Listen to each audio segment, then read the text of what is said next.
15 हिजरी 637 में बैत अल-मक़दस फ़तह होने के बाद हज़रत उमर ने यहूदियों को बैत अल-मक़दस आने और उसकी ज़ियारत करने की इजाज़त दी, जबकि इससे पहले ईसाइयों ने उन पर पाबंदी लगा रही थी। ईसाइयों के यहूदियों के साथ हद दर्जा बुग़्ज़ की वजह से इस चट्टान जिसके ऊपर कुब्बा उल सखरा बना हुआ है, उसको कूड़े के ढेर से ढक दिया गया। ये इसलिए क्या गया कि यहूदी उसको मुक़द्दस मानते हैं। इस चट्टान के ऊपर से कचरा अमीर अल मोमिनीन उमर रज़ी अल्लाह अन्हु ने अपने हाथ से साफ किया।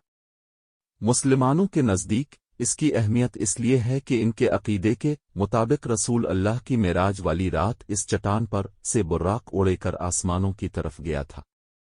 सलीबी जंग के बाद जब ईसाई बैत अल-मक़दस पर काबिज़ हुए तो मुसलमानों और यहूदियों का कत्ल आम किया गया। सुल्तान सलाउद्दीन अयूबी के बैत अल-मक़दस फ़तह करने के बाद तवील अरसा तक सल्तनत उस्मानिया के ज़माने में यहूदी कलील तादाद में यहाँ मा रहे। बैन ईसाई जुल्म व सितम और ज़िल्लत ओखर वाली ज़िंदगी से बेहतर हालत में रहे।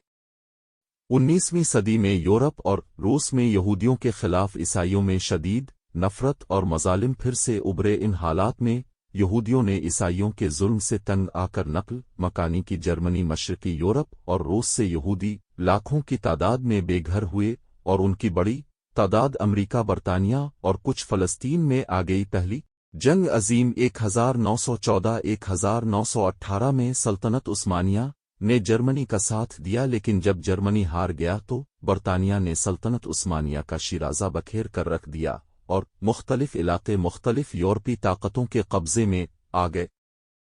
फ़लस्तीन पर बरतानिया का कब्ज़ा हो गया। 1917 में बरतानिया के वज़ीर ख़ारजा ने एक ऐलान किया जिसको ऐलान बालफौर कहा जाता है। इसमें कहा गया कि फ़लस्तीन में बरतानिया आज़ाद यहूदी रियासत कायम करने में मदद करेगा। बरतानिया ने उनको वहाँ आबाद होने और मुनज़्ज़म करने में मदद दी। जब तबक़ाती शऊर मुमताज़ अहमद आरज़ू फ़लस्तीन के अरब मुसलमानों में यहूदियों के खिलाफ शदीद रद्द अमल पैदा होने लगे और दोनों के दरमियान में शदीद झड़हैन होने लगे तो बरतानिया ने फ़लस्तीन से जाने का फ़ैसला किया और अक़वाम मुत्तहिदा से इस इलाके के मुस्तक़बिल के बारे में फ़ैसला करने का कहा। अक़वाम मुत्तहिदा ने 1947 में फ़ैसला दिया कि फ़लस्तीन को 2 रियासतों में तक़सीम कर दिया जाए। मग़रिबी इलाका जहाँ यहूदियों की अक्सरियत आबाद थी वहाँ यहूदी इसराइल की रियासत कायम की जाए और मशरिक़ी इलाका में फ़लस्तीनी अरब मुसलमानों की रियासत कायम की जाए। जबकि बैत अल-मक़दस अक़वाम मुत्तहिदा के कंट्रोल में रहे। यहूदियों ने इस फार्मूले को कबूल कर लिया, जबकि फ़लस्तीनी मुसलमानों और अरब ममालिक ने अपने दरमियान में एक यहूदी रियासत के क़याम को यकसर मिस्तरदाल कर दिया। यहूदियों ने 14 मई 1948 लाम को इसराइल के क़याम का ऐलान किया तो इसराइल और अरब ममालिक के दरमियान में जंगें छिड़ गईं। ये जंगें 1967 तक चलती रही। जंग की शुरुआत में इसराइल ने मग़रिबी बैत अल-मक़दस पर कब्ज़ा कर लिया और फ़लस्तीन के कुछ और इलाके भी अपने कब्ज़े में ले लिए। बक़िया फ़लस्तीन के मुख्तलिफ इलाकों पर मिस्र, शाम, लबनान और आर्डन का कब्ज़ा हो गया।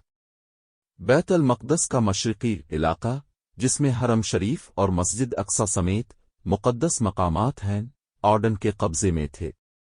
ये सूरत हाल 1967 तक कायम रही। 1967 की अरब इसराइल जंग के इख्तिताम पर इसराइल का पूरे फ़लस्तीन पर कंट्रोल हो गया। 28 अक्टूबर 1974 को रबात में मुनक़िदा 1974 अरब लीग के सरबराही इजलास ने तंजीम आज़ादी फ़लस्तीन को फ़लस्तीनी अवाम का वाहिद जायज़ नुमाइंदा तंजीम करार दिया और फौरी तौर पर एक आज़ाद रियासत के क़याम की हक़ की तौसीक़ की। इस ऐलान का कानूनी जवाज़ 29 नवंबर 1947 की अक़वाम मुत्तहिदा की जनरल असेंबली की करारदाद 18111 पर मबनी था, जिसमें बरतानवी मैंडेट को ख़त्म करने और 2 रियासतों में तक़सीम करने का इंतज़ाम किया गया था। 14 मई 1948 को बरतानवी मैंडेट ख़त्म हुआ। इसराइल की रियासत का ऐलान किया गया और अरब लीजन ऑफ ट्रांसजॉर्डन, बाद में आर्डन, ने मग़रिबी किनारे पर हमला कर दिया। सितंबर 1948 में मिस्री अफ़वाज ने गज़ा की पट्टी पर कब्ज़ा कर लिया और इसे फ़ौजी हुक्मरानी में रखा। जून 1967 में 6 रोज़ा जंग तक ये दोनों इलाके आर्डन और मिस्र के ज़ेर तसल्लुत रहे। यूं ये सिलसिला चलता रहा जिसमें हज़ारों फ़लस्तीनी लुक़मा अजल बनते रहे। फ़लस्तीन की आज़ादी का ऐलान अलजज़ायर में 1988 में हुआ और बाज़ाब्ता तौर पर रियासत फ़लस्तीन का क़याम अमल लाया गया और इसे फ़लस्तीनी शायर महमूद दरवेश ने लिखा और यासिर अरफ़ात ने 15 नवंबर 1988 में ये ऐलान 1988 में रियासत फ़लस्तीन के ऐलान के बावजूद इस वक्त फ़लस्तीन लिबरेशन ऑर्गेनाइजेशन ने किसी भी इलाके पर कंट्रोल नहीं किया। अलबत्ता यरूशलेम को फ़लस्तीन का दारुल हुकूमत करार गया जो इसराइल के कंट्रोल में था और इसका दावा किया गया था कि ये फ़लस्तीन के दारुल हुकूमत के तौर पर रहेगा। लेकिन तंजीम आज़ादी फ़लस्तीन 1988 और 1994 के दरमियान जला वतन हुकूमत रही। तंजीम आज़ादी फ़लस्तीन ने फ़लस्तीनी नेशनल अथॉरिटी की छतरी तले 1994 के गज़ा जबीर बिज्जू मुआहदे के नतीजे में मगरबी किनारे के इलाकों ए और बी और गज़ा की पट्टी के एक हिस्से में एक महदूद हुक्मरानी का इस्तेमाल शुरू किया। 2012 में फ़लस्तीन को अक़वाम मुत्तहिदा में गैर रुकन मुबस्सिर रियासत का दर्जा मिला। इसराइल एक अमन मुआहदे के बावजूद फ़लस्तीनियों पर मुसलसल शब खून मारता रहा। हमास के इसराइल पर एक बड़े और जानदार हमले के बाद मशरिक़ वस्ती एक बार फिर अदम इस्तेहकाम और तक़सीम का शिकार हो गया है, जबकि सऊदी अरब का भी इसराइल से ताल्लुकात की बहाली का मामला पुष्ट जाता दिखाई दे रहा है।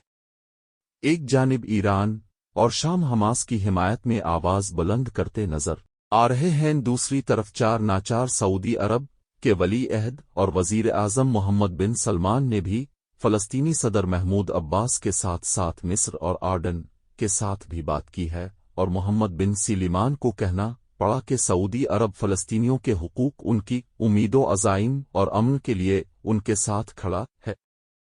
बुध 9 सितंबर को अरब लीग का इजलास बुलाया गया है, जबकि ईरान और इराक ने फ़लस्तीन की ताज़ा तरीन पेश रफ्त का जायज़ा लेने के लिए मुस्लिम ममालिक की तंजीम OIC का इजलास बुलाया। आने वाले दिनों में मशरिक़ वस्ती के क्या हालात होंगे ये तो वक्त ही बताएगा, लेकिन खून तो खून है, चाहे यहूदी का हो, ईसाई का हो या मुस्लिम का हो। दरअसल सरमाए की बेलगाम हवस ने आलमी साम्राज्यत को अंधा कर रखा है। दुनिया में अमन सिर्फ इंसाफ ही से मुमकिन है।